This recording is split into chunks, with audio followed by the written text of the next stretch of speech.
la primera gran manifestación fue muy brutalmente reprimida por la policía, entonces eso generó más adhesión y generó que en Río de Janeiro se juntaron 300.000 personas, que creo que ni siquiera en el carnaval se junta tanta gente. Bueno, sí, tal vez en el carnaval sí. Con el Pablo.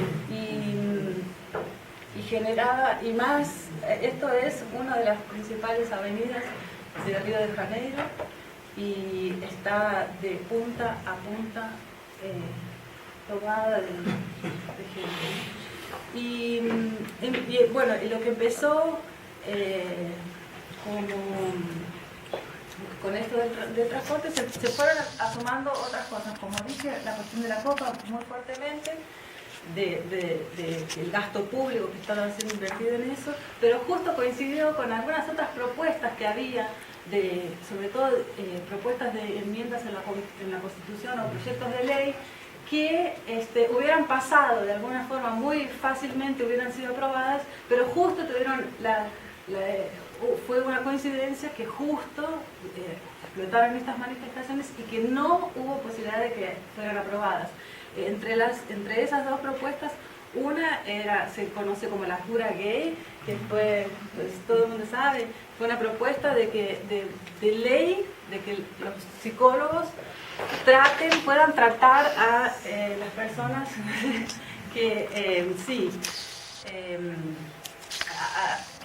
que puedan tratar a las personas homosexuales porque que recurrieran supuestamente el texto decía que recurrieran a los psicólogos, pero eso obviamente generó un revuelo muy grande, pero estaba a mitad. Se entiende, ¿no? La propuesta de ley era una ley que permitiera a los psicólogos hacer un tratamiento de la homosexualidad. ¿Para curarla? Por ley, para curarla. Entonces, sí, wow. Esto en el contexto de que en Brasil hay una presencia muy fuerte de la iglesia evangélica, de los muchos políticos evangélicos, ¿no? De ahí que surge esa bancada evangélica. Y que estaba, por más resistencia que había en la población, estaba mitad aprobada ya esa ley.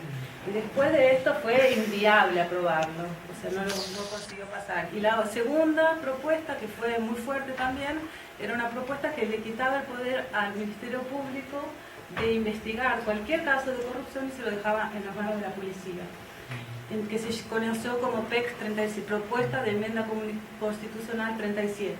Hasta ese momento, mitad de la población no sabía ni lo que era una PEC, qué era una propuesta de enmienda constitucional. De un día de la noche a la mañana todo el mundo entendía sobre cómo cómo se hacen las enmiendas, cómo son los pasos por los cuales tiene que pasar una enmienda. Bueno, esa enmienda tampoco fue aprobada después de las manifestaciones. Y coincidió también con lo de Snowden, coincidió con que cuando empezó todo esto, además de revelarse esto de Estados Unidos, muchas de las cosas que se postaban en Facebook eran censuradas, o sea, desaparecían. Muchas, muchísimas. Al principio uno pensaba, no, de un error, de un problema en mi... No, y después era otro, y directamente hubo una periodista que tenía 12.000 seguidores, cuya página quedó completamente inutilizada. Entonces quedó muy claro, muy evidente cómo Facebook estaba siendo totalmente controlado permanentemente.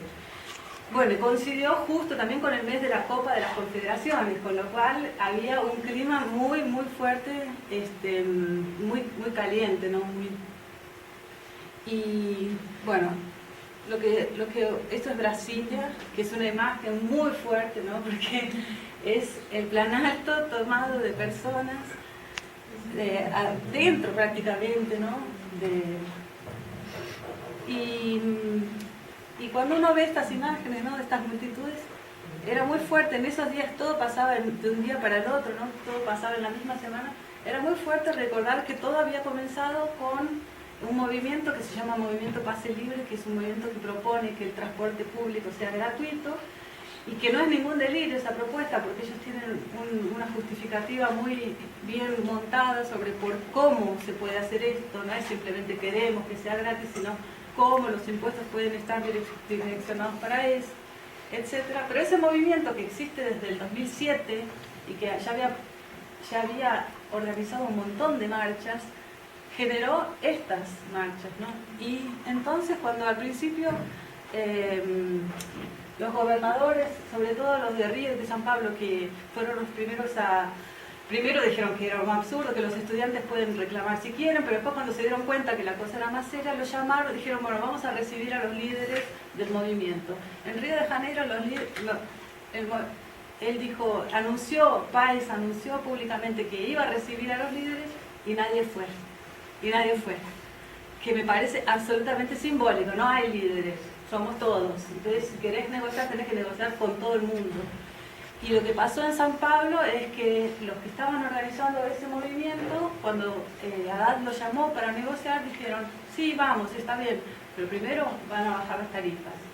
Antes de negociar, bajan las tarifas. Un poder impresionante. Y los que fueron a negociar son estos dos chicos, que son chicos de 20 y pocos años. Fueron a negociar y obviamente toda la prensa ahí para ver qué es lo que tenían para decir, pero ellos lo que tenían para decir era eso. Eso es muy muy fuerte, como estos chicos que son los que realizan desde el 2007 el movimiento Pase Libre son los que generaron en definitiva todo eso, ¿no? Bueno, desde el 2007. El 2007. Pero como por eso es que hay una serie de coincidencias que fueron, por eso les decía yo que fueron generando ese caldo de cultivo que fue a explotar. Sí. Igual está bueno saber que 2007 el movimiento Pase Libre, pero el movimiento contra el aumento de las tarifas ya ocurre hace más años. Cortes de Castro. Sí. No, yo me refería a ese movimiento que se llama Movimiento Pase Libre, que es una organización, digamos así, de estudiantes que solamente la propuesta es muy concreta, es muy específica, y inclusive cuando las reivindicaciones comenzaron a aumentar, ellos seguían diciendo nuestra reivindicación es esta, y nosotros tenemos esto. Que además es una cosa que de alguna forma era muy abarcativa, porque mitad de la población no usa el transporte público, y el transporte público, yo estaba haciendo las cuentas, sale exactamente el doble que acá, por ejemplo. Y es un absurdo. La gente gana mucho menos. Gasta unos 6 pesos, 7 Más que el dólares doble por día. y ganan mucho menos también. Sí. Bueno, después de esa onda mundial, yo en realidad como tengo que cortar y hablar solo de algunas cositas, seguro me voy a dejar de afuera un montón, pero quería llamar la atención sobre algunas y ahora, por ejemplo, referirme a lo que pasó después de toda esta onda, se concentró en algunas ciudades con más fuerza, Belo Horizonte, Porto Alegre y Río de Janeiro. Río de Janeiro más que San Pablo, que eso llama la atención también bastante. Pero en Río de Janeiro lo que pasa es que vivimos el año pasado, sobre todo, el gobierno de Río Río está pasando por una reforma urbana muy importante y que está supuestamente modernizando la ciudad, el puerto, pero está hecha mucho también en función de las Olimpiadas. Entonces, eso generó que muchas personas fueran desalojadas, por ejemplo. Y, cerca del Maracaná había lo que se llamaba Aldea Maracaná, que era un lugar donde vivían varias tribus indígenas, y ellos fueron desalojados para construir el Museo Olímpico.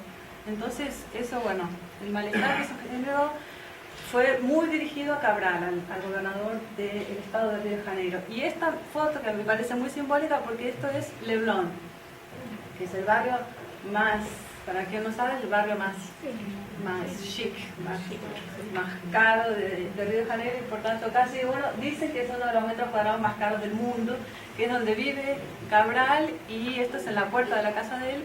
Es un lugar donde uno no ve ni un papelito en el suelo. Y en las últimas semanas esto se transformó primero en un campamento, porque hubo un campamento de muchísima gente durante mucho tiempo, durante más de 2 semanas, pero después vino la policía y lo sacó. Y es una cosa que llama mucho la atención, la persistencia de las manifestaciones, porque cuanto más represión, más violencia, más la manifestación sigue.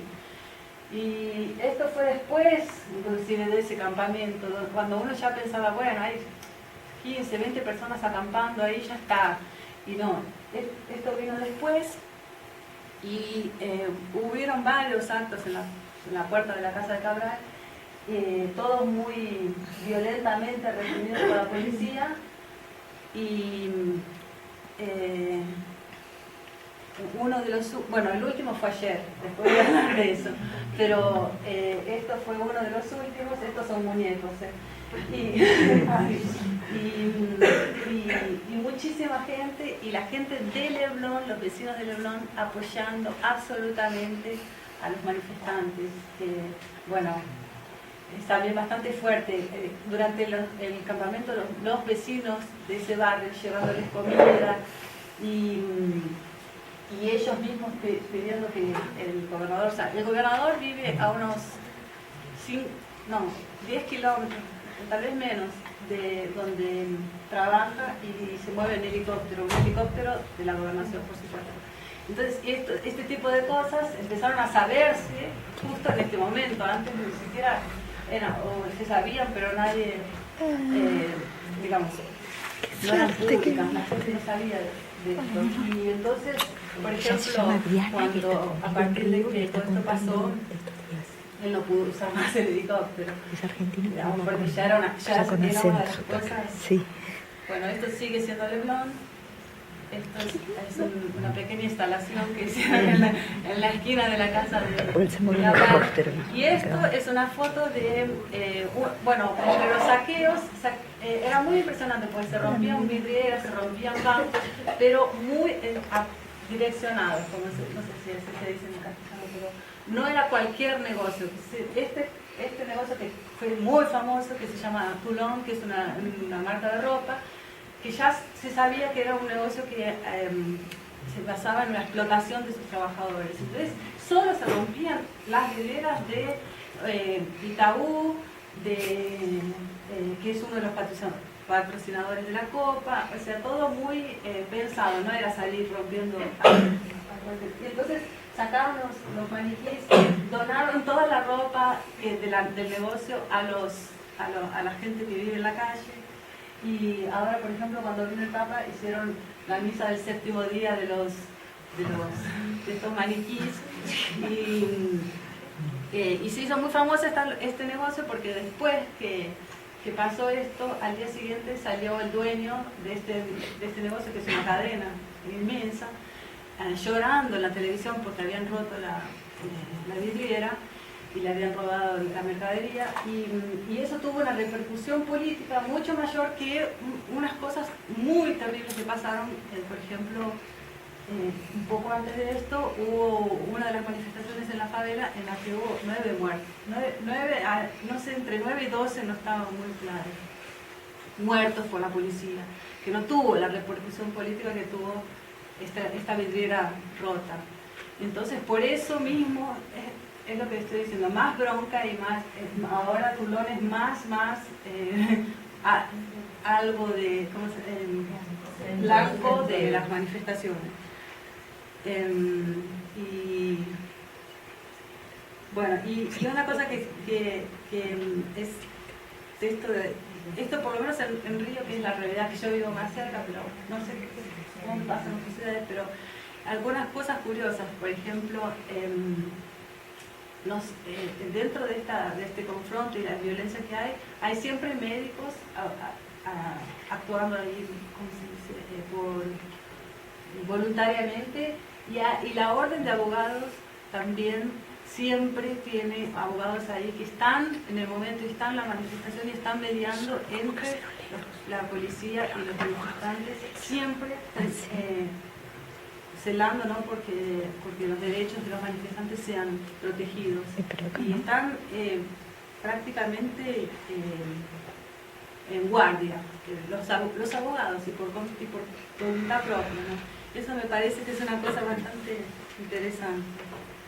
Bueno, ahí estas son algunas pocas cosas citas que traje para compartir acá, que esta es una editorial sin firma, después voy a contar de dónde viene, pero un poco explica por qué esa bronca, por qué Cabral se tornó tanto el blanco de las manifestaciones, de las insatisfacciones, sobre todo en Río de Janeiro, es tan fuerte, y eso llegó un momento ahora que todo el país está viviendo la caída de Cabral. Bueno, intentar una traducción online, que es, se alojaron y militarizaron comunidades, por lo que yo estoy diciendo de esto de la reforma urbana, ¿no? Lo que pasó, lo que viene pasando y sigue pasando. Visitaron entre amigos, implodieron el alma del Maracaná, porque hicieron una reforma inmensa en el estadio, 3 años después de la reforma que ya habían hecho. Y en esa reforma, además ahora el estadio, eso es un detalle, pero está privatizado y no se puede llevar música dentro del estadio, no se puede sacar la revera, no se puede nada, cosas que son absurdas para el contexto que las personas usaban ese estadio. Bueno, no son pocas, pero sobre todo esto de las licitaciones y toda la corrupción que hubo con las licitaciones de toda la reforma en general. No son pocas las denuncias, los escándalos y sobre todo los abusos a los ciudadanos cariocas. Lo fundamental es que Sergio Cabral y Eduardo Páez ostentaron un cartel político, mediático y empresarial sin dudas, de constrangedoras farras en París, a baños de sangre en las favelas, siempre contaron con la eficacia de una narrativa pacificadora, y esto porque Cabral y Páez, los dos vienen con un proyecto de pacificación de las favelas, que por un lado funciona muy bien porque entraron, digamos así, para sacar en buena parte el narcotráfico y ofrecer algunos servicios que no existían en las favelas, que supuestamente traen ciudadanía a las personas, pero por otro lado entran en las favelas con el ejército directamente y dando tiros. Entonces es una pacificación bastante controvertida. Dice, estamos modernizando Río, estamos modernizando Río y preparando la ciudad para recibir el mundo, el futuro. Pues bien, señor Cabral, el día que las acciones de X Batista bajaron 90%, el futuro llegó a la portería de su edificio, en Leblon, aliás. Porque, bueno, X Batista sabe quién es, ¿no? Imagino. Es uno de los hombres más ricos del mundo y que era dueño de la mitad de la reforma que se estaba haciendo en Río de Janeiro. Y ahora, no sé si por coincidencia, porque es una cuestión financiera, pero sus acciones realmente, o sea, su fortuna se redujo, no sé si 90%, pero casi, en cosa de 2 meses. Y él tiene que ver con toda la especulación inmobiliaria que está habiendo en Río de Janeiro, que hace que la vida se haya tornado un poco complicada para la gran mayoría de las personas. Bueno, esta foto la traje porque esto fue ayer, y esto es en La Lapa, que es el centro de la ciudad de Río de Janeiro, y tengo que decir que esta manifestación, bueno, ocurriendo simultáneamente con el Papa, está dando misa en Copacabana, y la manifestación salió en Copacabana y terminó ahí. Es mucho, para quien no sabe, es muchísima distancia lo que recorrió la manifestación, y esta foto fue sacada después de 9 horas de manifestación. Entonces, y eso creo que es muy significativo, como la cantidad de gente que hay después de 9 horas y después de haber caminado unos 20 kilómetros, por lo menos. ¿Y la manifestación era llamada que era contra el Papa o tenía algún...? No, en realidad nunca nadie se opuso al Papa. Me parece que en realidad lo que pasó es que el Papa vieron y en ese momento, y la oposición es al gasto público que la llegada del Papa trajo, ¿no?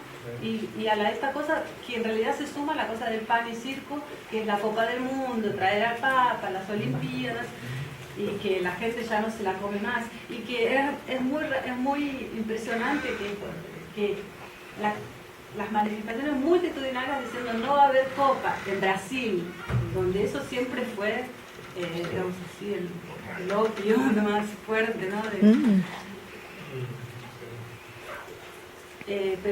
Pero no hubo nada directamente contra el Papa en sí, ¿no? Inclusive el Papa, por un error de logística, fue a caer en un embotellamiento en el medio de la ciudad y él siguió con las ventanillas abiertas y las multitudes se acercaban, las multitudes que estaban para recibirlo a él, ¿no? Pero no hubo ninguna situación de violencia contra el Papa, ni estuvo en riesgo en ningún momento, porque era más una cuestión de estar protestando por lo que hizo, por lo que significaba eso.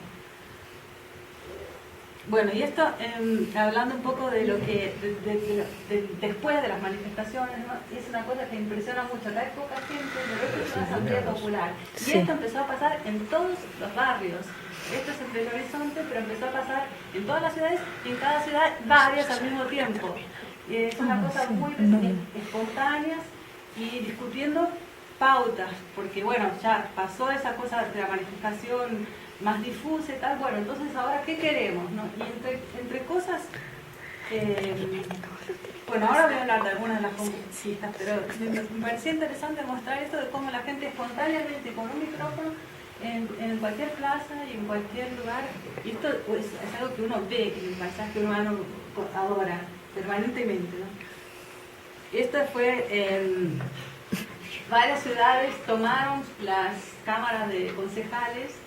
Y esto fue después de, y acamparon dentro de la Cámara de Concejales y esta foto la sacaron después de una semana de estar ahí, antes de salir, porque todos terminaron negociando y saliendo. Y esta también es una foto que me parece significativa porque en San Pablo había un puente que se llamaba Octavio Farías, que fue un periodista que prácticamente fundó la Folia de San Pablo, y dentro, en el medio de las manifestaciones rebautizaron el puente con el nombre de Vladimir Herzog, que fue un periodista que durante la dictadura fue preso y asesinado dentro de la cárcel. Entonces, no es que fue con aerosol, fue bien cuidadosamente rebautizado el puente y es casi una performance. Eso fue un día que también hubo una manifestación contra la Red Globo, ¿no? Fue, sí, exactamente. Eso me olvidé de decir, entre otras cosas,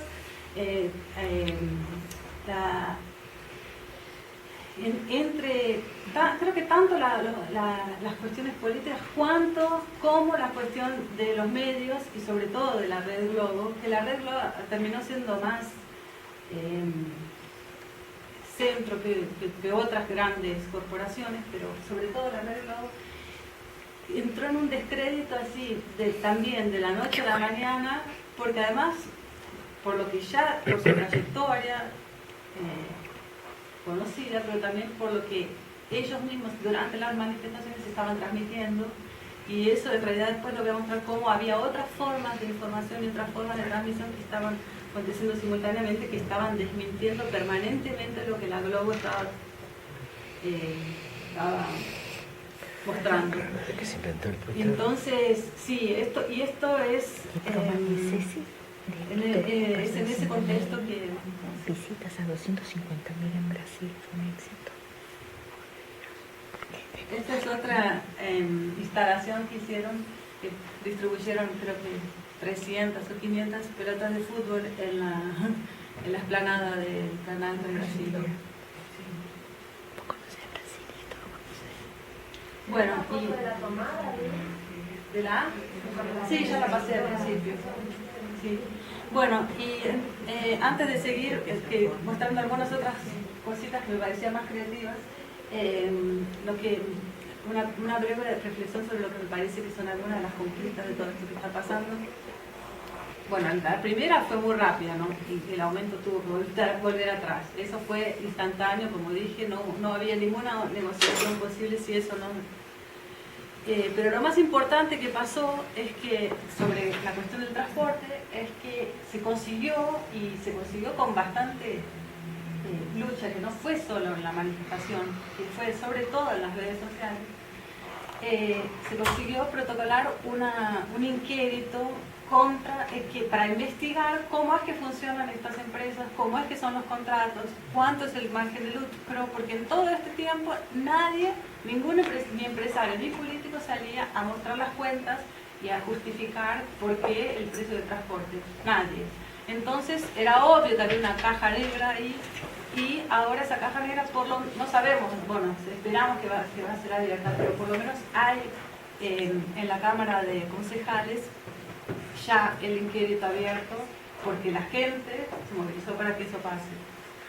Bueno, después se volvió atrás, como dije, con estos proyectos de ley y de enmienda constitucional. Se volvió atrás con algunas cosas escandalosas, como dije, lo del uso del helicóptero, el uso de los aviones, también de la Fuerza Aérea para ir a un casamiento, para ir a un partido de fútbol. Eso nosotros estamos recontra acostumbrados a eso, pero que de repente eso se torne una cosa imposible, que ellos no puedan más hacerlo porque... y después lo que decía Lucía, como la red Globo, que tiene tanta importancia como la estructura política. Otra de las que me parece ser una conquista es cómo se desmascaró la acción de la policía, y les voy a mostrar cómo se desmascaró. Porque es obvio que la policía actúa violentemente, eso sí, pero se consiguieron probar algunas cosas. Ahora voy a mostrar algunas imágenes sobre eso. Después me parece que hubo una alianza que es un poco novedosa entre la clase media y la clase menos favorecida, que en general eso no ocurre, ¿no? Por lo menos en Brasil. Porque las reivindicaciones, muchas, en realidad no decían mucho respecto a la propia clase media, y sí a reivindicaciones sociales que, por ejemplo, por más salud y más educación, que la clase media en realidad usa la educación privada y la salud privada. Entonces, y la gran mayoría de las manifestantes son de clase media. Y otra de las cosas es esta cuestión de la ocupación del espacio público, que es algo también totalmente novedoso en Brasil, porque cuando se ocupa el espacio público en general es más festivo, y eso es un contraste muy fuerte con lo que pasa en Argentina. Era por lo menos hasta hace 2 meses atrás, ¿no?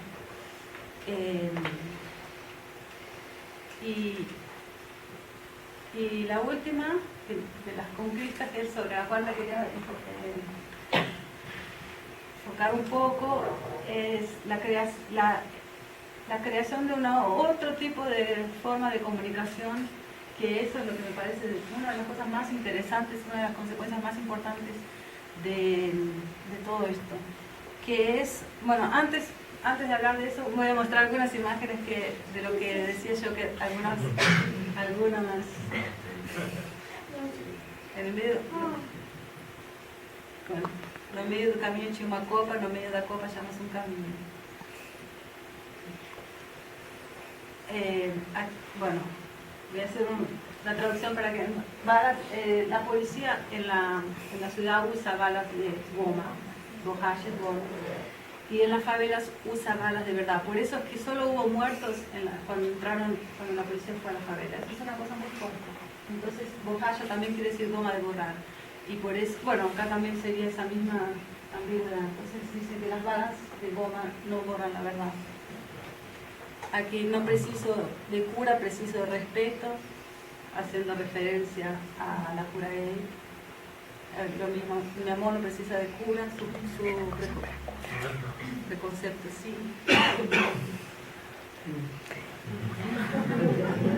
Una ley de la bancada evangélica ahora. Sí, sí, ah, eso es muy en España. Son muy los indignados. Por acá, patrón FIFA, porque decían